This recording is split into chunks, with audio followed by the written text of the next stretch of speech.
Hello，我哋又翻到嚟自由修心天地，我係詩詩，我係田田。我係 Kathy。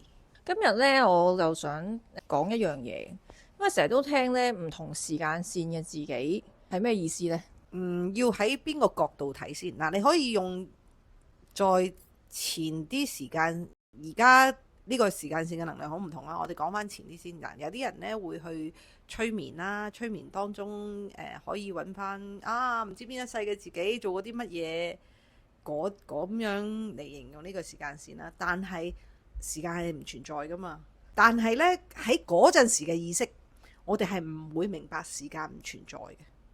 唔好講明個腦係唔會明白嘅，係只有你個意識去到某個 level，你先至會明白時間唔存在嘅啫。係啊，因為我哋都慣咗時間係一條直線，係 linear 噶嘛，即係一日24小時，一個禮拜有7日咁樣。今日係3月幾多號，聽日係4月幾多號咁樣。今年係2026年，所以你話時間係唔存在，真係好難去理解。同時咩叫跳 timeline 啊？都成日都聽，又係點理解呢件事呢？OK。嗱，首先講點解要玩時間先。如果我哋嚟到呢個地球，嗱，地球同埋唔同星球係唔同時間嘅速度，唔同時間嘅頻率。Anyway，講地球先啦。如果時間唔存在，真係唔存在，我哋係冇得體驗。你有冇睇過 Lucy 啊？嗰架車都唔出現嚇，即係冇，因為冇咗時間啊嘛，冇咗存在啦嘛。至於你第二個問題係跳 timeline，跳 timeline，其實呢個係只係一個形容詞，係我哋嘅頻率唔同咗，即係話所有嘅我哋唔同嘅我哋都係存在嘅，只不過係我哋嘅頻率去到某個位，我哋先可以 tap into 嗰個嘅自己。會唔會好似用的士司機咁樣做例子啦？可能一個的士司機咪前面有可能10幾20部電話同一時間接緊單，或者捉緊 Pokemon 又好，係咪佢哋同一時間嘅存在？但係睇下嗰個的士司機當下係 focus on 邊一部電話，可以唔可以咁樣理解呢？你可以咁樣嚟做例子嘅。即係好多唔同嘅電台，你自己教去邊個台嚟睇啫嘛。但係你唔教去嗰個台，其他台都係存在㗎。咁即係話我哋係有選擇性去揀玩邊一個台，即係邊個電話啦。冇錯。個揀法呢就係我哋嘅頻率base on 我哋嘅頻率。即係意思可能我有20部電話，但係我只係意識到我有10部，或者甚至得3部，唔知佢哋存在，係因為我頻率未到。係冇錯，但係佢哋係存在嘅，多過百部、過千部、過萬部。呢個有啲難以理解，就係即係咩意思啊？即係有唔同嘅我，但係我嘅頻率接觸唔到，係即係講緊現實世界呢一個身份證上嘅我啊，定係有其他嘅我？有好多唔同嘅你，譬如唔同星球嘅你啦，唔同時間線嘅你啦，就算喺地球都。地球上唔同時間線，我即係可能話呢個設施而家喺香港出現啊，可能有一個其實移民咗去美國咁樣，都可能㗎。阿 Kathy 咁樣講呢，我就諗起呢細個嗰陣時呢睇故事書呢，迪士尼嗰啲公主嗰啲呢，但係呢會有得俾你揀參與，話哦，如果呢你係灰姑娘，有仙子變咗對鞋俾你，你決定參唔參加呢一個舞會咁樣。如果你參加就揭去第8頁，唔參加就揭去第10頁咁樣，係咪就係咁樣去揀？就係所有嘅路線就係為之唔同嘅 timeline 呢？係每個 decision，每個諗法，唔好講 decision 啦，每個諗法都會係唔同。我就諗起以前喺瑜伽書講過呢，話無論係諗法定係行動都係一個能量，只不過行動呢係比較實體化咗嘅諗法咁樣咯。係啊，即係會唔會係即係如果我喺度猶豫緊一件事嘅時候，即係我諗緊我要創業，但係我又驚我冇錢開飯。咁但係呢，我以我最大嘅能力呢去做咗我可以做嘅嘢先。咁呢個行動會唔會令到我實體化咗，朝住創業嘅行動嗰條路會近啲呢？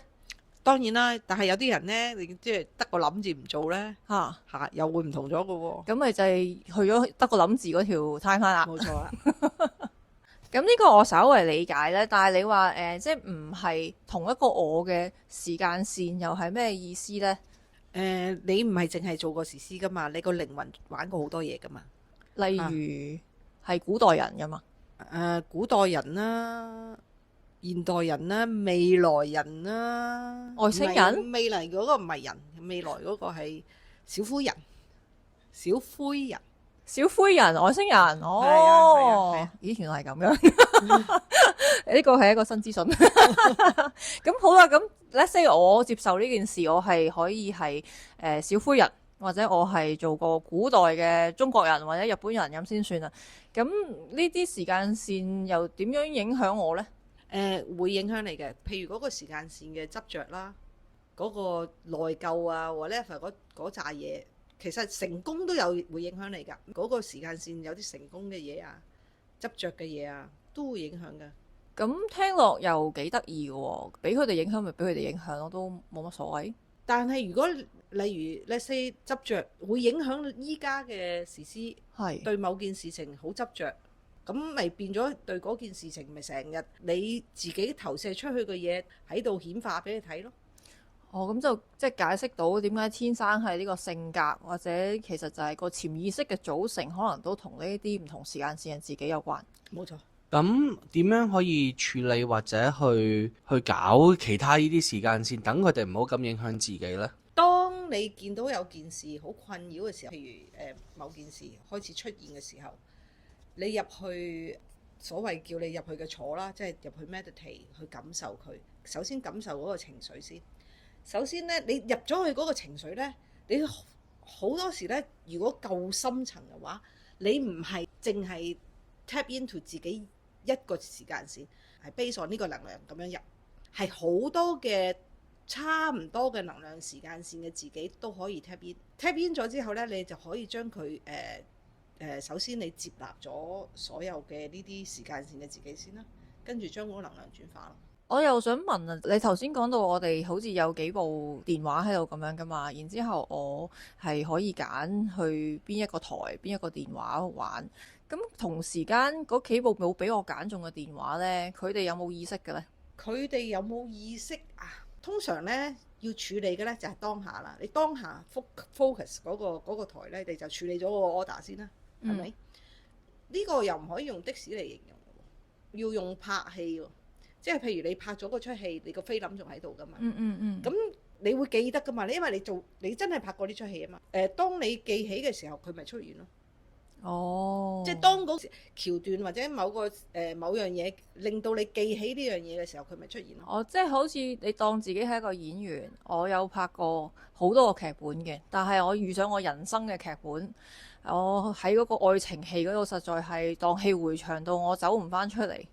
我仲係好記得我死咗嗰個老公，我就算拍完戲啦，我都仲係走唔出呢個傷痛。咁我就即係俾嗰個劇本裏邊嘅我，即使已經過咗去影響到，係啦，我就走唔出嚟，我就鬱鬱寡歡，我可能就咁啊，拜拜。會影響你而家呢個你咯。好啦，咁我哋組織一下啦。之前我哋就講到我有唔同時間線嘅自己，包括係而家嘅我哋啦，有唔係而家嘅我哋啦，可能係唔同時代啦，或者唔同維度嘅自己啦，唔同種族嘅自己啦。佢哋會影響我哋嘅。有一個決定性嘅重點就係睇下我哋嘅頻率去到邊度，咁佢哋先至會打開本書俾我哋知道佢哋影響我哋嘅。咁所以一開頭其實大家聽到呢啲呢，都唔使太擔心，好似好複雜咁樣樣。你出現啲乜嘢喺你嘅環境或者困擾你嘅，或者你有興趣嘅，你就係咁多先啦，唔好諗你究竟有幾多個角色啊，或者有幾多條時間線。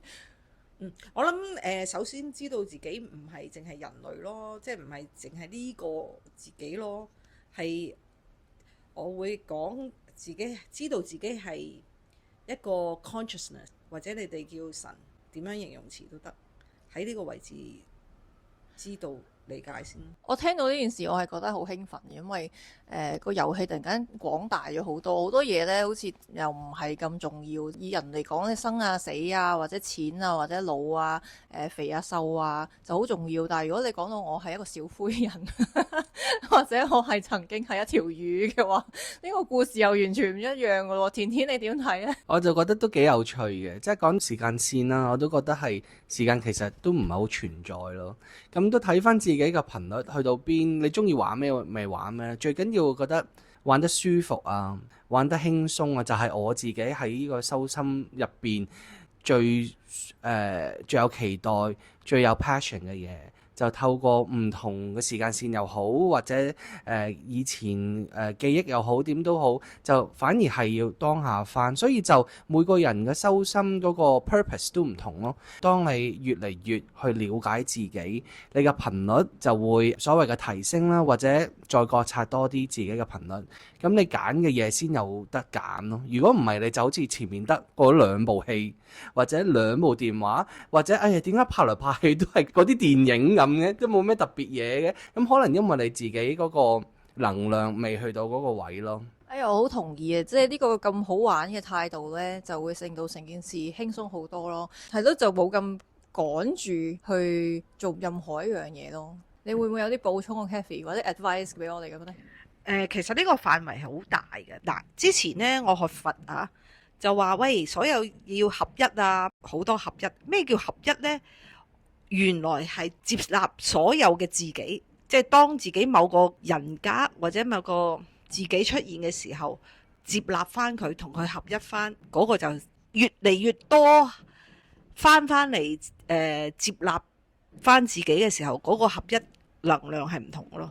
大家唔使心急咯，即係你嗰啲碎片咧係冇唔見到嘅，佢全部都喺度，只係等緊大家喺適當嘅時候就重新發現佢哋開出嚟同你玩咁樣嘅，所以大家敬請期待，我哋都會係趁住呢一個台咧，同大家分享唔同嘅題目啦，一齊去玩呢一個遊戲嘅。咁今集就講到咁多先啦，我哋咧下次再見，記得咧 subscribe 同埋 like 同埋 comment 我哋個channel 啦，拜拜，拜拜。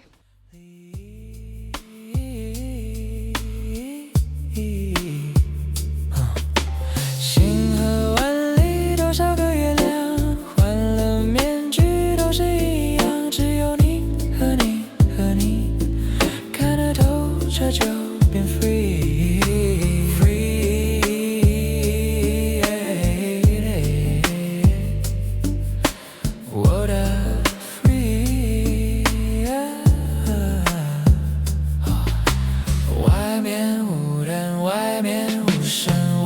是里面永遠在變。